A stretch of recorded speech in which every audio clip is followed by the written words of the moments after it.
right, welcome everybody to Stearns Stories. This is the very first episode of the Stearns History Museum podcast. Believe it or not, we've had this on the calendar since the fall of 2019, so this is not something we just decided to do because of current circumstances, but it really is good timing for once. So for our very first episode, I'm Caitlin Carlson. I guess I should have started with that. I'm the program director here at Stearns History Museum. Today I'm joined by Amy Dagerstrom, our development director. Hey, everybody. She is working from home, so as a lot of people are these days. And we are using Zoom, which has become very popular all of a sudden.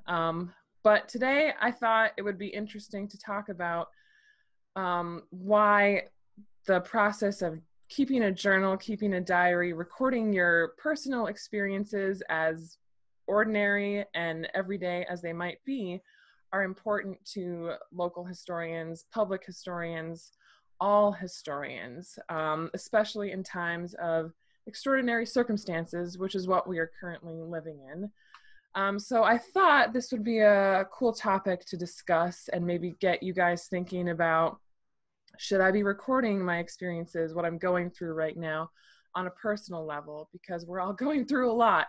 So it would be, a good idea to record those experiences in some way. So Amy, what are your thoughts on the idea of journal keeping, diary keeping, just as a historian? Well, I think from a history perspective, one of the things that people always get excited about finding, right? You can hear news stories about finding journals or letters, personal accounts of a particular moment in history. And I feel like the reason that is exciting is because history is really just a series of stories of human individual experiences, right? And we as historians kind of work them all together to tell the bigger picture story about what's happened to us. But I think that individual account really is the thing that gets people engaged in history. It's the thing that makes them want to learn about it, makes them want to read more about it, research about it. Think about if you have a grandparent, for example, who kept a diary. My grandma kept like a daily journal. So it was this little, the weather was this, and we made this for supper, and etc. And I think that the fun of that is that it tells you about what their life was like every day. And when you find journals that are about a kind of an important or an impactful time in history, then those individual stories often get lost in the shuffle of the bigger story. And so when you find them, it's sort of this glimpse into, oh, this is what was happening to this family on this day during this time period. That's different than reading it in a textbook or reading it in a journal article, for example. It gives a personal connection, which I think that just reading about it that way doesn't. Yeah, it certainly humanizes different experiences, because for some reason in preparing for this podcast, most of the journals and diaries I have come across took place during World War II, were kept during World War II, because that was a period of time that was so extraordinary, and literally people all over the world were impacted by it. So reading the perspective of, say, a housewife who's living in occupied France, or someone who's living, even in America, they're going to mention what they're doing that's different from how things were before, and it gives it a very relatable human connection that you don't get from some, like you said, textbook or whatever. Those human experiences, especially as local historians, are the important ones. Not that the diary of Harry S. Truman isn't important too, but you can learn a lot from that as well. And he does have some interesting journal entries regarding World War II, but it's those everyday letters and diaries and journals that really speak to us as pretty ordinary humans, what our lives might have been like during that time. And that's really cool that your grandma did that. I wish some of my grandparents kept stuff like that, because I have nothing, but what are you going to Right. do? Well, and I also think that those individual stories, again, the impact of history on an individual person is certainly different depending on where they are and what their jobs are and what their perspective is. So, for example, in the World War II kind of pocket of journals, which there are a lot of because it was such a huge international event.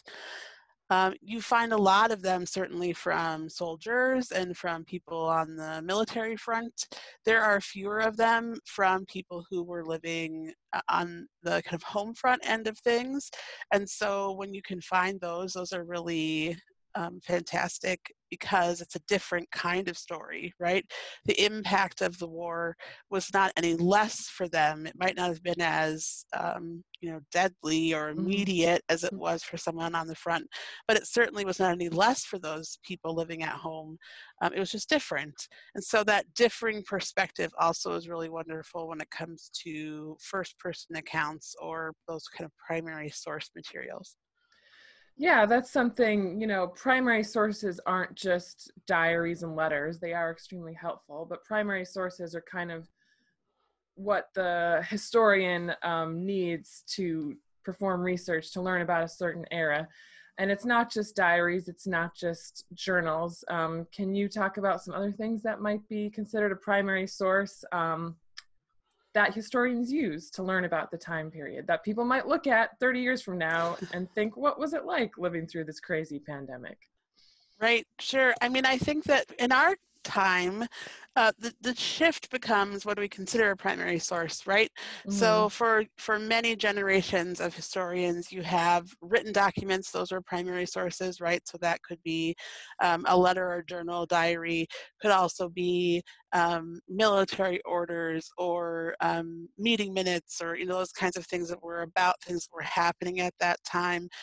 Photographs are certainly a primary source that are a different way of looking at those events, depending upon who took them and why they took them and what they were about. And so I think all of those things that are kind of standard primary sources. Recordings are also a primary source, so an oral history or a radio program, etc., right? Today now we have all these new things like social media or Zoom, right? We're doing all Right. these things online. Do those become primary sources? I guess they probably do, because they are a first person account of that period. So that means, how do we as historians use those to interpret the way that people are recording their history? Today it's really uncommon or less common to have handwritten letters, for example, but you may have emails, or you may have, again, a social media account. Could you consider a Facebook account or an Instagram account, Twitter account, a journal? Probably you could if you wanted to as a historian. So I think that the beauty of the internet is that what you put out there is out there, and it kind of stays in perpetuity as long as that company is archiving it. Yeah. That's good or bad, depending upon what you put on, I guess. Right. But I do think it's a whole different kind of brave new world of being a historian in terms of interpreting and collecting digital resources. That's a new kind of version of journals and letters, diaries, right? Yeah, I mean, when you think about it, the social media has changed our world drastically. There are people putting out thoughts, maybe they'd put in a journal before, out for the world to see, or at least for their friends or whoever they are connected to see. And a lot of people are not very discerning about that. And so, that stuff is out there. It's like journal entries are out there for the world to read and observe, and for better or for worse. I mean, I know you can delete tweets and stuff, but it is very strange to think about how would a historian take an Instagram profile and 25 years from now, whether you can still see all the pictures. I don't even know what's going to happen to social media stuff, but if you can go back and look at that, especially during this time period where social media usage has gone way up in the last few weeks because of this, what what can you glean from it? It's a weird philosophical question I've been thinking about for the last few days. I don't know. It's because everyone's posting different stuff. A lot of people are saying, trying to make the world feel better. You know, they're posting happy things, funny things. And then there's people who are complaining about the state of things, which is legitimate too. But it's Right. just, I'm just talking it out for myself kind of, but it's just very interesting as a historian to think about how would we use that info. Well, and I think that the thing to think about with that is that a handwritten diary from, let's say, like the 1918 flu epidemic, right, Mm-hmm. is going to be very different from someone who is blogging about the 2020 coronavirus epidemic, right? Mm-hmm. Those two things are in a different time and space. They are they have a different worldview. There are different kinds of concerns. So for example, in 1918 we didn't have this constant 24-hour news cycle, so what people knew about that illness, what they understood about it, was very different than we do now. Now every day we get updates, you know, every few hours about the latest scientific you know, kind of forward process, and we get misinformation, and we get a lot of information, right? It's like the volume is huge. So I think that the kind of context, the cultural context of those two things, while the actual individual writing might be similar, because someone might be writing about a person they know being ill, how this is impacting their daily life, what they're doing as a result of it in terms of, you know, cleanliness, or what people are suggesting they do, what advice they hear. The worldview context is very different. And so as a historian, the way that we would look at that, I think, would also have to change a little bit, just in terms of the fact that we now, you know, 100 years later, understand what happened during the 1918 flu epidemic, whereas the people that were living it didn't. Just as in 50 years or 100 years from now, people will say, what were they thinking in 2020? Because they know other things, newer things, right? So a lot of it is also about context, I think. Yeah. But that's why it's important to write it down or to record it in some way, because if we don't have those records, then we can't look at it and try to interpret it and tell that story.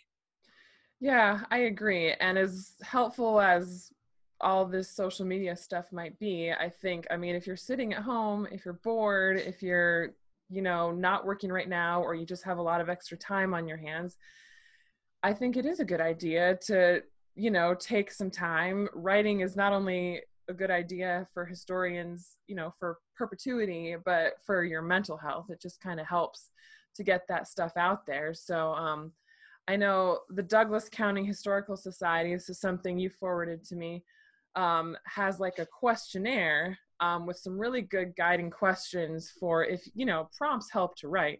So there's some really good questions there, like what was your life like, a regular routine of your life like before this happened, and what is it like now? There's just some really good guiding questions there that I think if you're interested in, you know, writing about this, that really help you kind of focus it a little bit, and it can get you started on another path. You can go off tangent, of course, whatever you want to do, and I'll put a link to that journal exercise in the description of the video here. But it's I thought it was a really good idea, especially for those of us who really are just feeling a lot of anxiety and want to get some feelings out there, you know? Right. And I think another thing to remember is that when you're recording something, that doesn't mean that suddenly, if it's a journal, a private journal, a written journal, a handwritten journal, that means that that's for you individually. Right. If you put it on the internet, obviously people can consume that information if they choose to, depending upon how you put it out there. So it's really up to you in terms of if you want people to know this story or if you don't.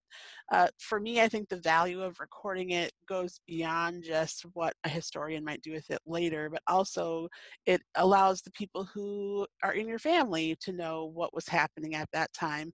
I've got 2 little kids, and one of them is 5, and she's had all these questions about what is a virus and why do we have it and how come we have to stay home and why can't we go to the Target and the mall, right?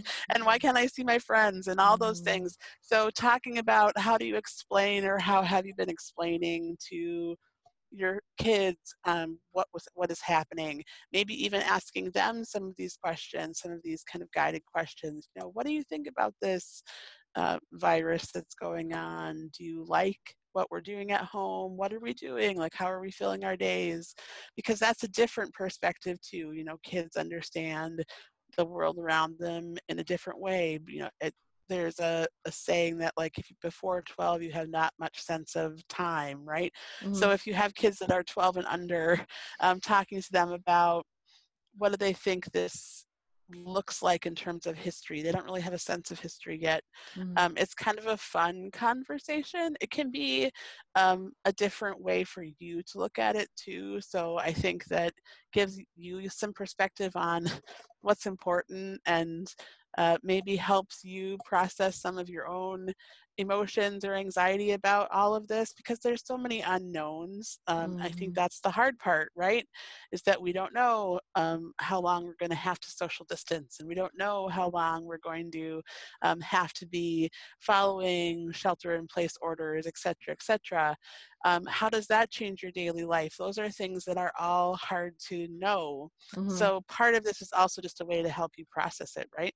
And it's, as a historian, the first thing that a lot of us in this building and amongst other historical communities started talking about was the 1918 epidemic, because there was a book that just came out 2 years ago on the 100th anniversary of the worst of the epidemic. And so it's, oops.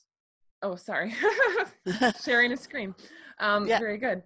So as much as we hate to admit it, and it doesn't always happen in the exact same way, history kind of repeats itself. So things that happened 100 years ago that may seem completely irrelevant will eventually, for some reason or another, seem relevant again. And it's helpful to have these accounts, these personal stories, these, even statistics sort of help, kind of help you understand what was done 100 years ago and how we compare it to today and what we're doing better today. Hopefully we're doing a lot better today, 100 years later. Right. But they say history repeats itself, and it's kind of true. Yeah, and I mean, so if you're watching this on a video, you can see there's a screen up with some things from our archives at the museum. So newspaper articles and an oral history about the 1918 flu epidemic. It's a natural tie-in, like you said, because of course they're both health crisis related, right? And of course, again, what we talked about before, that people understood and the information they got about the flu in 1918 was very different in terms of how they were receiving it. But the impact wasn't any different in terms of, we have to figure out a way to stop this. We have to try to make ourselves healthy. We need to try to understand what it is and why it's happening and how is it spreading, and how do we keep ourselves safe. All of those things are the same, right, in terms of how we're thinking today. There's an oral history from a fellow whose name is Mr. DeWinter, and he was 6 years old when the 1918 flu was happening. So his story was very kind of reminiscent of what my daughter's talking about now, who's 5. Yeah, everybody was really sick. We don't really know why. I didn't really understand why I had to stay inside, right? Yeah. All of those things that are kind of connecting to you on an individual level. So I think the beauty of having these stories, again, 100 years later, is that very thing, is that we can individually connect with people who maybe are experiencing something that's similar to what we're experiencing, right? It might not be exactly the same, but it's similar. The most famous of these journal recordings is probably Anne Frank, right? Yeah. Everybody has to read that one. If they haven't read it, probably their parents are going to make them read it while they're sitting at home Yeah. during this pandemic, right? Mhm. And that one, of course, was about a very specific moment in time, but that was, again, a view of a 13-year-old girl, right?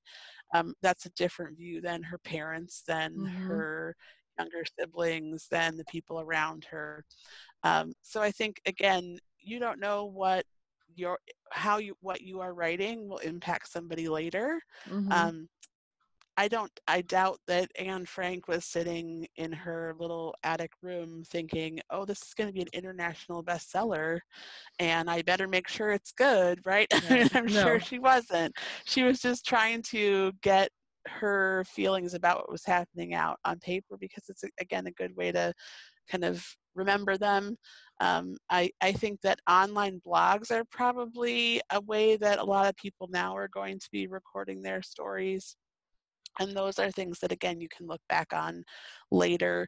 I've done blogs about during certain times of my life when things have been, hard or not so good. Mhm. And I'm really grateful. Even as an individual, I forget what I was feeling or what I was thinking in those times. And sometimes it's really great to be able to kind of go back and think, oh, okay, I guess I'm doing all right. Yeah. or wasn't that interesting? And oh, I can't believe that I thought that or did that or said that, right? So I think it's not only interesting for people as historians, but also just for you as a person. Yeah, and today you have a lot of, it's very trendy. There's a lot of trendy journal things out there. I brought a couple that I have from home, like stuff like this, like, 52 lists. It's a guided journaling. This one has a swear word on it, but I blocked it off. But there are a lot of trendy kind of guided journals out there that if you don't really know how to start, if you don't want to, just spill your guts, that there's a lot of prompts and guides, to help you get started. So those are out there. You can order them. Might take a while to get it from Amazon, but you can always just use a piece of paper too. Yeah, exactly. And like you said, if you need help starting, you can also do recordings, oral history. Um, And so that's a great thing too, because then you have a person's voice to go with that story. It's really easy to do that now. Again, you can do it like we're doing it on YouTube. Mm-hmm. You can do it with all kinds of different audio recording systems now. But the awesome thing about oral histories is, again, that you get to see that person's face, hear that person's voice. And that's something that, again, from a history perspective is pretty cool, because it's a visual and audio recording of someone who's no longer with us, right? Right. And it also helps sometimes to make it like a conversation. Maybe that's a little less hard than trying to like sit in your room and diligently write your story, right? Mm-hmm. That's not everybody's jam, but you can talk to someone in your family, and that's a whole different kind of experience. There's some great info via StoryCorps, which is a national organization that records stories between or conversations between people, and there's some guidelines for like starting an oral history project, which Caitlin, I'll share with you so you can put those in the notes too. Yes. And that's a really fun project too if you're, again, sitting at home and feel like you need something to occupy your time. You can literally just sit down and ask, again, your kids questions, or your spouse or your Mm-hmm. partner, or, like talk to the screen with your cat or whatever it is that you need to do Yeah. to help yourself through all of this. But it's, again, a great way to record things in a different way. Yeah, we have so many options right now for, recording what everybody's going through, and a lot of us don't have a lot to do right now, so it really, I think, is a good time to get those thoughts, ideas, hopes, fears, all of that written down. Maybe someday it will be submitted to your local historical society. Maybe no one will read it but you, maybe just your kids, your grandkids, whatever. It doesn't really matter. It's just a matter of, putting something down and remembering this ridiculous time in our lives.